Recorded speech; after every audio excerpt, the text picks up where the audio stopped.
Hi everyone, जय हिंद, जय भारत, जय माता दी। अगर आप भी डेक कैडेट से कैप्टन तक बनने का सपना देख रहे हैं, जो कि 10 से 12 साल तक की जर्नी भी हो सकती है, इसमें बहुत सारे एग्जाम्स, सेलिंग, बहुत सारी चीज़ें इन्वॉल्व हैं।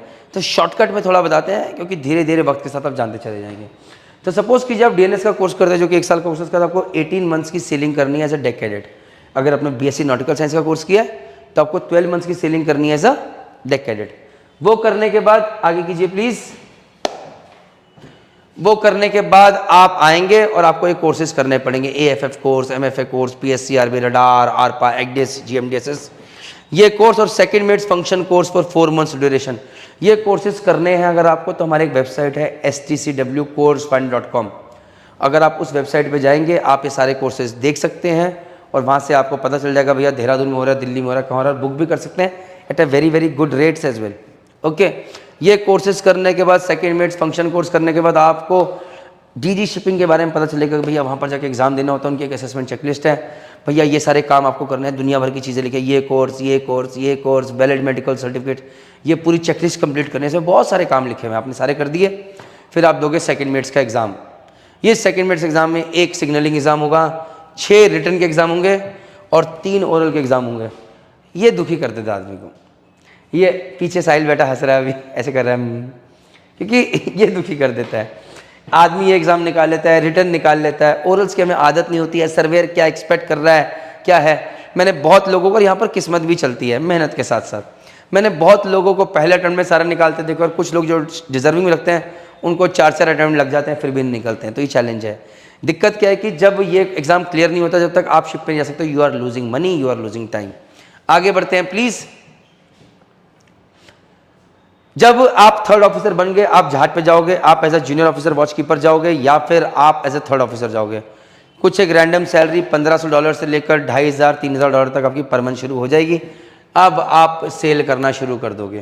थर्ड ऑफिसर के बाद जब आपको सेकंड ऑफिसर बनना होगा तो वो सी टाइम के ऊपर होगा। सी टाइम मतलब कुछ कंपनियां बोलेंगी भाई थर्ड ऑफिसर के 12 महीने हो गए, अभी से सेकंड ऑफिसर बना दो।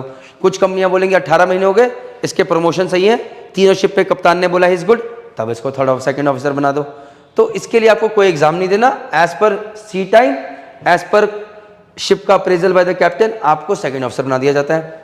उसके बाद फिर एग्जाम शुरू जिंदगी में, फिर आपको चीफ ऑफिसर बनना है। चीफ ऑफिसर के लिए भैया चीफ मेट का एग्जाम देना है, इसमें फेज 1 और फेज 2 होता है। सेकंड मेट एग्जाम के जब 18 महीने हो जाते हैं, मतलब सेकंड मेट्स एग्जाम आपने निकाला, उसके बाद आपने 18 महीने सेलिंग कर ली, इस बीच में 9 महीने के अगर आपने 2 कॉन्ट्रैक्ट मार लिए तो आप 9 महीने के बाद फेज 1, 9 महीने के बाद फेज 2 दे सकते हो। फेज 1 की आप बात करो भैया, 9 महीने का सी टाइम चाहिए, फेज 1 दे दिया, जैसे फिर दोबारा 9 महीने के फेज 2 दे दिया। दोनों फेजेस में 3-3 महीने की आपको क्लासेस करने ले भाई, घर पे आके भी छुट्टी नहीं है, पढ़ाई करो। उसके बाद तो रिटर्न में फेज 1 में भैया 5 रिटर्न, फेज 2 में 5 रिटर्न। ओरल्स के अंदर फेज 1 में 1 ओरल है और फेज 2 में 2 ओरल है।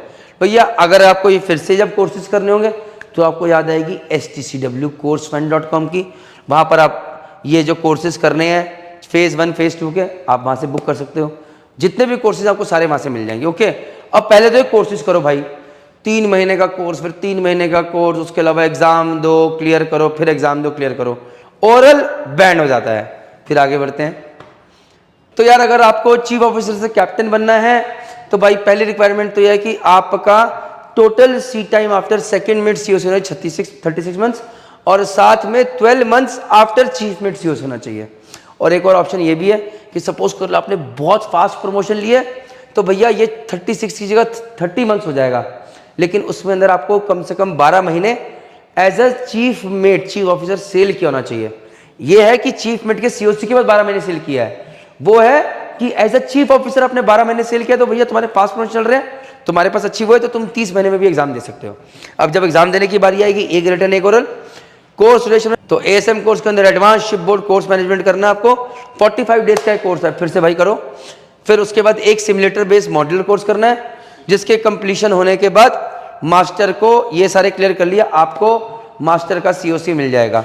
ये सब कोर्स करने के लिए भी stcwcoursefund.com पे आप जाके अपने कोर्सेज बुक कर सकते हैं।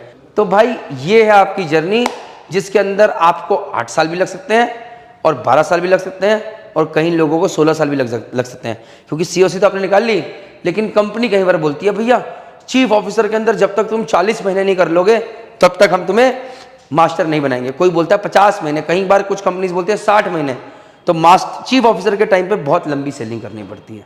ओके, तो मेरी तो बस एक ही राय है आपको कि जब हम स्टार्टिंग में जब मर्चेंट नेवी ज्वाइन करते होते हैं बस 6 साल में बन जाएंगे, 8 साल में बन जाएंगे, ऐसे बड़े बड़े टारगेट्स मत बनाइए। आप ये बनाइए जब तक शादी नहीं हो रही है तब तक सेलिंग पास करेंगे। जब तक शादी नहीं हो रही है कोई खतरनाक इन्वेस्टमेंट नहीं करेंगे ताकि बस सेलिंग करते रहें। जब तक शादी नहीं हो रही फटाफट एग्जाम्स क्लियर करेंगे, उस पर फोकस करेंगे, सी टाइम कंप्लीट करेंगे, तो आप अपना टारगेट पूरा कर लेंगे। जय हिंद, जय भारत, जय माता।